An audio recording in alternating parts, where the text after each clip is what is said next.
emergency preparedness kit. Stick around.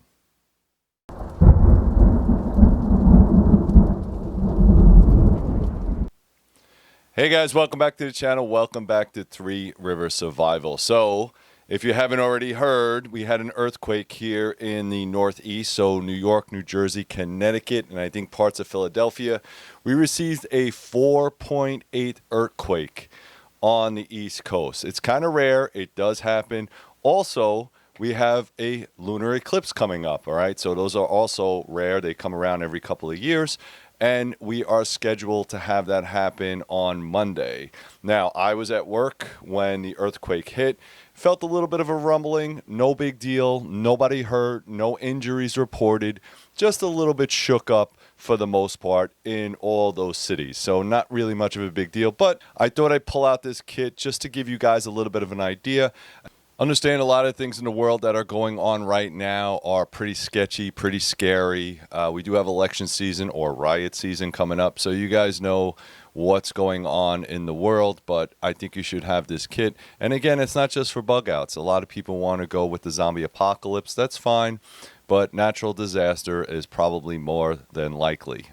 We just had an earthquake on Friday. We have acts of terrorism going on in California where somebody just walked in and turned off the whole power grid. I'm not sure how that somebody could walk into a major power station, but okay, fine. They just walked in and turned off the whole power grid. Then we have migrants flying across the border. All right, a lot of them have a criminal element to it. Not all of them, but a lot of them do have a criminal element. So they're causing chaos in the major cities. Then on top of that, we have a lunar eclipse coming up this Monday. So what I wanted to do is put this video together for you. If you don't have all this kit, don't worry. I'll put all the links down below for this kit. You could put it in any container that you want. I made it as light as possible, so if you actually have to evac, that's fine. But if not, and you just want to have it in, let's say, a 5-gallon drum or a tote, that's absolutely fine. I call it the emergency preparedness kit for all natural disasters just because it's relevant to what we're talking about now. Before I drop the camera, what I need you guys to do is to like, subscribe, share. A lot of you guys watch my content on a regular, but you're not subscribed. So please subscribe, guys. It really does help out the algorithm. All right, guys, let's get to it. Probably the guys on the West Coast are going to be more familiar with this. However, we do get floods. We just had a torrential freaking rainstorm here, and a lot of houses got washed out. We do have riots. We do have all kinds of problems. It doesn't matter where you live. You should have some type of natural disaster preparedness kit. And again, it's not for just the zombie apocalypse, although that might happen. We do want to make sure that we have enough tools and kit available. Now, some of the stuff will depend on if you are inside your house or you can stay in your house. If your house is completely flooded away or demolished or on fire, you're probably not going to do so well, so you're probably going to have to leave anyway. All right, guys, speaking of fire, one of the things you should have is a good fire extinguisher, even just for regular household use. I choose the ABC, so it will do grease fires, it will do electrical fires, it will pretty much do everything that you need. So the ABC, get it from a reputable company. Always check to make sure that the gauge is good. I will say these things move pretty quickly, so the larger the canister, the better. And what I mean by that is I've actually used fire extinguishers on car fires before, and it almost did very, very little. And that's because it was a small canister, just didn't have enough to put out the fire. So again, these are nice because they're home units, they're home kits, but have at least a fire extinguisher. All right, it should go without saying, but some type of comfort item such as this is a swag man, but again, have some type of blankets. All right, again, I don't know how, I would not know in what situation that the heat or the electric or it could be snowing outside, whatever the case, you need some way to comfort yourself and to have shelter. Now, if you're inside your homes, probably not a big deal, but again, you will need a way to heat your home or heat the area that you are in. Swagman rolls are pretty cool. They are not sleeping bags. I would recommend in the winter months, or if you live in a cold climate, to get one of those USGI sleeping bags. Those things are a lifesaver. It's a 4-bag system. I'll put the link down below. Again, we're moving into spring, so something small like this on the go is probably going to do you pretty well, especially in the summer months. Also, make sure that you take some pair of socks and a change of clothing. Also have that in your kit or in your bag, and have one for each of your family members. One thing you also want to remember is any type of medication that you need, such as heart meds, or if you have someone with special needs, those type of things also need to go into that kit. Ask your doctor for another prescription. All right, water is going to be a big one. All right, I don't care what kind of container you have, just have water. All right, water in a natural disaster, especially ones where the water can get contaminated, such as an earthquake, a hurricane, flooding, fires, that kind of thing. You're going to want to store as much water as you can. I have 55-gallon drums. I have 5-gallon drums of water. It is stored water. You can process it after, and you can store water for a pretty long time, providing that you read the books and you understand how it works. All right, these metal containers are great, but if I knew a natural disaster was coming along, or if I saw a tornado or a hurricane, I would fill up every single container I could find in this house and fill it up with water. All right. Also, with water, please make sure you have a way to filter your water. These Sawyer Minis are pretty cheap. It comes in a little package like this. I think it does like over 1 million cleanses or whatever it is. That's fine. You could also get the big Katadyn version if you want. This is a Trekkers or backpacks. It's actually like a pump. This will also work well. You can also get a Berkeley water system, which I also have. Water, water, water. Again, we cannot survive without water, guys. Yes, food will be hard to come by if you don't already have it stocked up, but again, you need water. Speaking of food, what I like to do is to stock up the favorite brands that the kids will actually eat. Again, I got some cheese here. I got some Spam. I got some fruits. All right. Again, the fruits aren't going to last as long, but there are canned foods that last very, very long. So even though there's an expiration date on there, all right, understand that even with the expiration date, these foods will last way longer than an expiration date. That's only for freshness, all right? So it might not taste the best. It may lose some vitamins and minerals that could help you. But as far as food goes, it will still give you the calories. And that's why these things last so long, okay? If you want to go with SOS or some type of food ration, that's fine. MREs are good to go as well. I like the fact that you don't have to cook these items. Again, cooking and heating fuels I'll get into in a second, but I think it's important that you understand that the less you have to make fire, fix fire, build a fire, the better off you are. All right, I'd much rather just snack on one of these items that they don't have to cook, just throw it in my body, get some nutrition, and then move on. All right, that's going to be the best way to go, especially with children if you have small kids. Communications. All right, it doesn't matter what type of radios you use, but if you want to use Baofangs, use Baofangs. Make sure they're programmed, ready to go. Also, anything with the weather alert system, you can actually program your Baofangs to get the weather alert system. You can also communicate with them.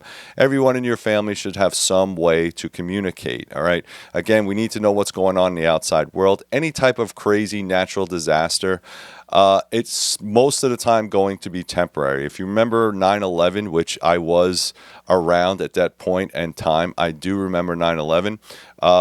Communications for your cell phone towers went out. However, the radios still worked.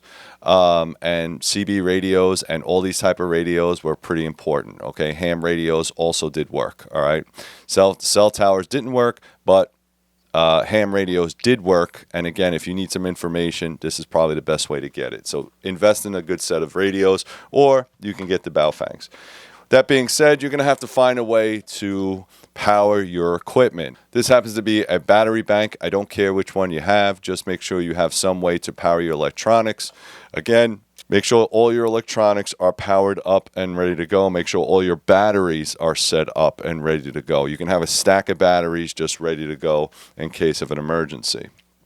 Cell phone, again, like I said, this is probably going to be your primary source of communication with your friends and your family. I get that, but again, during 9/11, it did not work. Some power stations and knocking out the cell towers as well, this is not going to work. All right, as far as medical goes, have some type of medical kit. This happens to be Rhino Rescue. This is their Boo Boo Ouch kit. I also have IFAKs as well.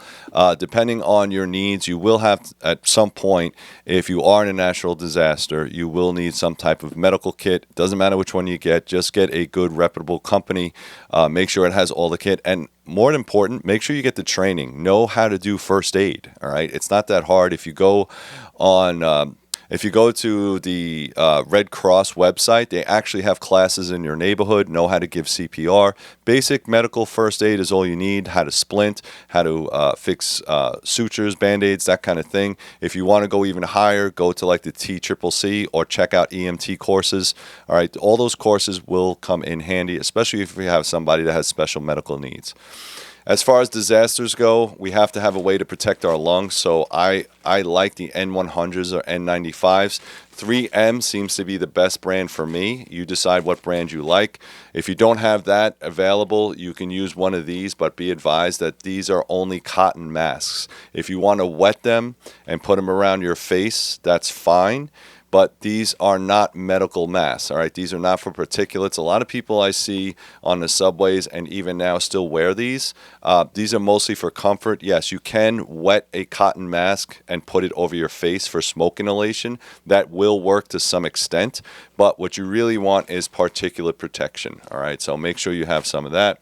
Also, iPro, again, this is 3M.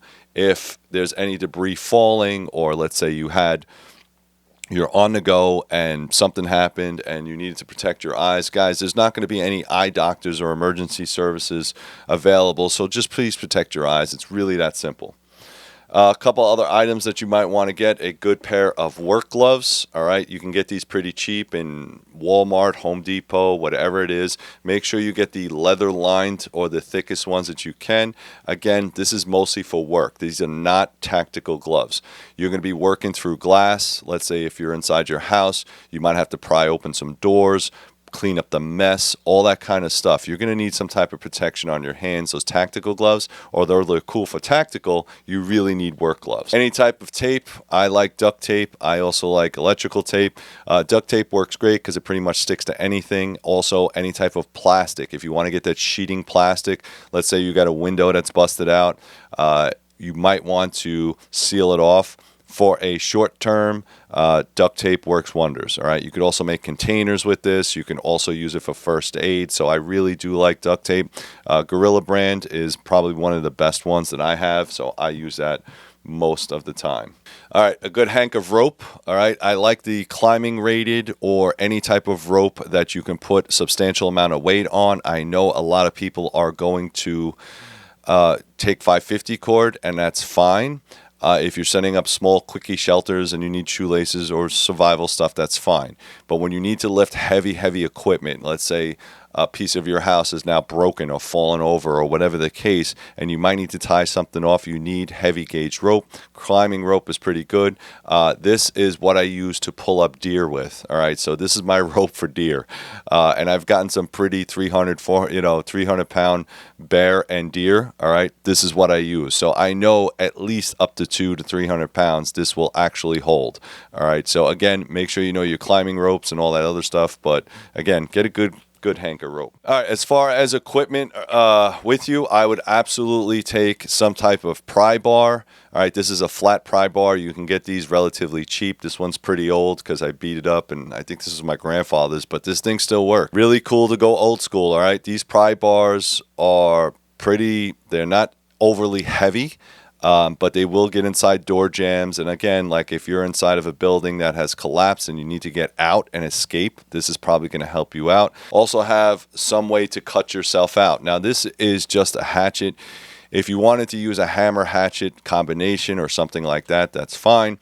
But what I like about this is that it's dual purpose. So I can use it, let's say if I live in a wooded area or I need to cut myself out of a building that's mostly made of wood structures and sheetrock, this is going to do a lot better than a hammer. Obviously, I have the hammer on the back, so I can use that for any type of prying or breaking. But I also have a hatchet, all right? So if I need to split up wood and make fire, I could also use it in that aspect. A shovel. Absolutely 100% you need a shovel. This is Gerber's folding shovel. And again, you can get these on Amazon or you can get these on eBay or a surplus store. This is the military USGI Gerber shovel. It does come with a pouch. My pouch is on my pack right now. And what I really like about this is that it's foldable, it's lightweight, but again, any type of debris that you're going to have to dig through. Also, think about the water system. If you have to go to the bathroom and use the potty, I don't think you want to do it in your toilet that no longer runs water. So you might have to dig a cat hole. If you don't know what a cat hole is, it is a trench or a hole where you do your business. That's it. So you might have to set up a little shelter in the backyard, or maybe hang some curtains or towels and have your family go to the bathroom like the people used to do in yesteryear, or if you're out in the forest, all right? So you're going to have to use a shovel to dig those holes. I like these little shovels. Again, if you're living at home, you're probably going to have a full-size shovel, which is mostly recommended. But if you have nothing else, these are not that expensive. I would highly recommend getting one. All right, as far as lighting and cooking goes, all right, the safest bet is to get one of these lanterns. These lanterns are excellent, but they do run on D batteries. All right, so batteries will run out at some point. Again, most natural disasters, they don't last for years. All right, they probably last for weeks or months, depending on how bad your location has been hit. So if you are someone that needs to evacuate, again, none of this stuff really matters. You're just going to take whatever you can and leave, and then probably live in a hotel for a while, providing that you have the finances to do that, or if FEMA comes by and tries to help you out. But flashlights are very, very important. Have one in every single part of your kit. I also like headlamps. Headlamps are excellent because you are hands-free. So if you turned into a rescue party or someone that's walking at night to try to get out of the zone, a headlamp is going to be a lot easier to use. Also, again, you have to make sure that you are charging this up if you have rechargeables. If not, you're going to need a battery source. All right. Also, what I like to keep is a large stack of Chem Lights. Chem Lights are fantastic because the kids love them, number one. But number two, they last for 12 hours. They're also good for marking locations. If you need to signal, you can put a rope on there or a string on there and you can signal. You could also put them around your house, and they cause no fire. No, they're very, very safe to use. They're non-toxic. They're waterproof, so you really don't have to worry about it. You just snap the stick, put it where you need if you need to see, and it keeps the kids occupied as well, which is why I have to have such a large sack of it, because my kids use these all the time. As far as cooking goes, again, I like these Optimum gas canisters. These canisters are what you would typically call like a trekking or a hiking canister. It has a little stove that you can screw on top. You can also get a jet boil. I like jet boil a lot. You've seen me use these in my other videos. It has a canister on top that I have my kit in there. All right, so I can cook soups, I can boil water, I can make coffee. It has the burner in there as well. So these jet boils are really nice. You don't actually need the jet boil. The jet boil is something extra. All you really need is this and a stove that fits on top. If you wanted to get the large ones like the Coleman cookers, you can get a Coleman cooker. That's what I take when I go camping. It has the large canister. You simply put that on. White gas is good. You can also get a dual burner stove. Dual burner stove is what we use in the military. It will take either white gas or it will take actual fuel. All right, you can find those on Amazon as well. So some way to cook your food, to heat up some tea, even to take a hot bath. It goes a long way for hygiene. Speaking about hygiene, always have a hygiene kit. All right, I simply have a little bit of camp suds in here, a washcloth, some hand sanitizer. Obviously, after you go to the bathroom, use some toilet paper, some wet wipes, whatever it is. Have some way to clean your hands, because, again, if there's no running water, you don't want to use the drinking water to wash your hands, all right, because you might need that, all right? So, but you still got to maintain some type of health, brush your teeth, all that stuff, all right? Pack a toothbrush, pack any type of soap and liquid and all that kind of stuff. Camp Suds is already pre-liquid, so I don't have to worry about it. Hand sanitizer, not so bad, all right? Pretty good. Also, another way to light your house or to heat up is these kerosene lanterns. Now, again, like I said, with kerosene, you have to be super careful. This is a glass kerosene lamp. You take this off, you unscrew this, it has a wick. This is the base. These are probably not the best, but you can also get the other ones, hurricane lanterns, all right? But I do like the fact of kerosene. Kerosene not only does it last a long time, but it also is really good for heaters. So if you have a kerosene heater, it makes sense to get a kerosene lamp so that you can use the same fuel. All right, and kerosene is pretty safe. Once you put a spark to it, yes, it will ignite and it will use fire, but that's why you have that fire extinguisher. Okay, a couple other odds and ends. Also, multi-tool. This is my Leatherman 300. I love this thing. All right, it pretty much goes anywhere when I go camping. Good tool to have. Pocket knife, obviously, that kind of thing. Silcock key. So if you live in an urban environment, you might want one of these. Depending on how damaged your area is, flood zone, that kind of thing, if you can get good, clean water, that's what you want. All right, guys, let's go back up top. All right, guys, I hope you appreciated that video, that presentation. It didn't take me very long at all. I had most of this stuff just lying around. You decide if it's a go bag or if you just want to put it in a tote or maybe something waterproof. Waterproof is probably your best bet. You can get one of those Home Depot buckets, the rubber seal on top, and just snap it closed. One thing I didn't mention was some type of protection. Again, unfortunately, we live in a society of people that are opportunists. So if you do have some goods or something that somebody else wants, you will have to protect yourself. So I'm talking about firearms. You should have at least some type of firearm to protect yourself and your family, making sure that your family is safe. Nothing in your home is worth your life. Nothing in your home is worth your family's life, but your life, your family's life is worth protecting. So please make sure you have some type of protection and also get the training for it. All right, guys, that's all I got for you guys. I hope you appreciate this. Please like, subscribe, share. Check out all the links I have down below to all this stuff. If it helped you out, please let me know. Add all the comments down below. If I missed something, I'm sure I did, and the internet loves to correct me. Thank you very much, guys, and as always, stay safe.